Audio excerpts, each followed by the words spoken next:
राष्ट्रवादी काँग्रेस पार्टीचे राष्ट्रीय अध्यक्ष तथा राज्याचे उपमुख्यमंत्री अजित पवार यांच्या वाढदिवसाचे औचित्य साधून इच्छा भगवंताची स्पोर्ट्स क्लब व सोलापूर जिल्हा कबड्डी असोसिएशन यांच्या मान्यतेने अजितदादा चषक 2024 एक दिवसीय भव्य जिल्हास्तरीय कबड्डी स्पर्धेचे आयोजन लिमयेवाडी येथील उदय विकास प्रशालेच्या समोरील शंकर भवन येथे आयोजित करण्यात आले होते। आयोजित भव्य एक दिवसीय कबड्डी स्पर्धेच्या अंतिम अटीतटीच्या सामन्यात अंजुमन क्रीडा मंडळाने बाजी मारत विजेता होण्याचा मान मिळवला तर स्वराज्य स्पोर्ट्स क्लब संघ उपविजेता ठरला आहे। या अंतिम सामन्यातील कबड्डीपटूंच्या चुरशीच्या खेळाने क्रीडा रसिकांच्या डोळ्याचे पारडे फेडले। 2 मॅचच्या क्रीडांगणावर या स्पर्धेच्या लढतीचा धमाका कबड्डी प्रेमींना अनुभवायला मिळाला। दरम्यान उपस्थित मान्यवरांचे स्वागत आणि सत्कार प्रदेश उपाध्यक्ष तथा जिल्हा नियोजन समिती सदस्य किसन जाधव, नगरसेवक नागेश गायकवाड, प्रदेश युवक सरचिटणीस चेतन नागेश गायकवाड यांनी केले। या कबड्डी स्पर्धेचे पारितोषिक वितरण मोहोळ विधानसभा मतदारसंघाचे आमदार यशवंत माने, माजी उपमहापौर दिलीप कोल्हे, शिवसेना जिल्हा प्रमुख तथा सोलापूर कृषी उत्पन्न बाजार समितीचे अप्रशासकीय सदस्य अमोल शिंदे, शिवसेना जिल्हा प्रमुख मनीष काळजे, दक्षिण सोलापूर राष्ट्रवादी पक्षाचे डॉक्टर बसवराज बगले, माजी परिवहन समिती सभापती आनंद मुस्तारे, हेमंत चौधरी, अंबादास गायकवाड, अल्ताफ बुरहान, अकलूजचे प्रताप ढेरे, करवा शेट्टी, टकारी समाज माजी युवक अध्यक्ष सचिन जाधव, सागर कांबळे, पंडित शेटे, शिवा बनकर, महावितरणचे सुनील गायकवाड, श्रीनिवास गायकवाड, राष्ट्रवादी महिला जिल्हा उपाध्यक्ष रुक्मिणी जाधव, महिला शहर समन्वयक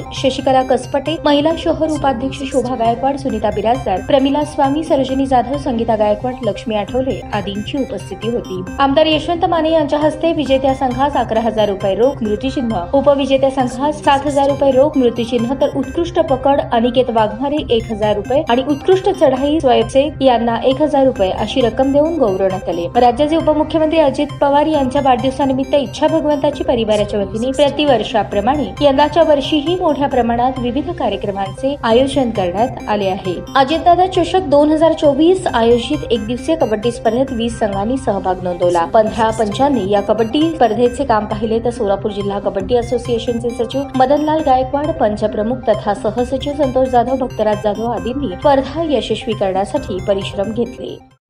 स्पर्धेमध्ये आज जे कबड्डीची स्पर्धा आयोजित केली त्याला मनापासून तुम्हाला शुभेच्छा देण्यासाठी आणि अजितदादांच्या सुद्धा वाढदिवसाला शुभेच्छा देण्यासाठी सर्वजण उपस्थित राहिलेले। काल दिवसभर चाललेल्या या कबड्डीच्या स्पर्धेमध्ये अंतिम सामना फार चुरशीचा झाला गेला। याच्यामध्ये प्रथम क्रमांक अंजुमन संघाने जिंकला, पटकावला आणि स्वराज संघाने उपविजेता हा संघ ठरला गेला। वास्तविक पाहता शेवटच्या 3-4 मिनिटांपर्यंत स्वराज संघाचं प्राबल्य होतं, परंतु अंजुमन संघाच्या प्लेयरने एकाच एंट्रीमध्ये 4 पॉइंट घेतले आणि त्यांचा मिळणारा विजय हा हिरावून घेतला गेला। अशाच पद्धतीच्या मॅचेस होणं गरजेचं आहे, कारण राजकारणामध्ये सुद्धा असंच आहे, शेवटच्या क्षणापर्यंत तुमच्यासारखं झगडावंच लागतं। शेवटच्या क्षणी काय होईल स्वराज संघाने पाहिलं, कारण त्यांची एक एंट्री लूज झाली तर त्यांचा विजेतेपदाला मुकावं लागलं। त्याच पद्धतीने आपलंही आहे, कारण तुमच्याकडून आम्हालाही काही शिकायला मिळतंय आणि आमच्याकडून काही चांगले गुण असतील तर तुम्ही घ्या, तुम्हाला नाही पडले तर सोडून द्या। अशाच पद्धतीच्या स्पर्धा आपण नेहमी आयोजित करत असतात आणि किशनजी जाधव यांनी सांगितले असतो या भागामध्ये कबड्डीच्या स्पर्धेला वाव मिळण्याच्या उद्देशाने यांनी आज मॅचेस भरवलेले आहेत।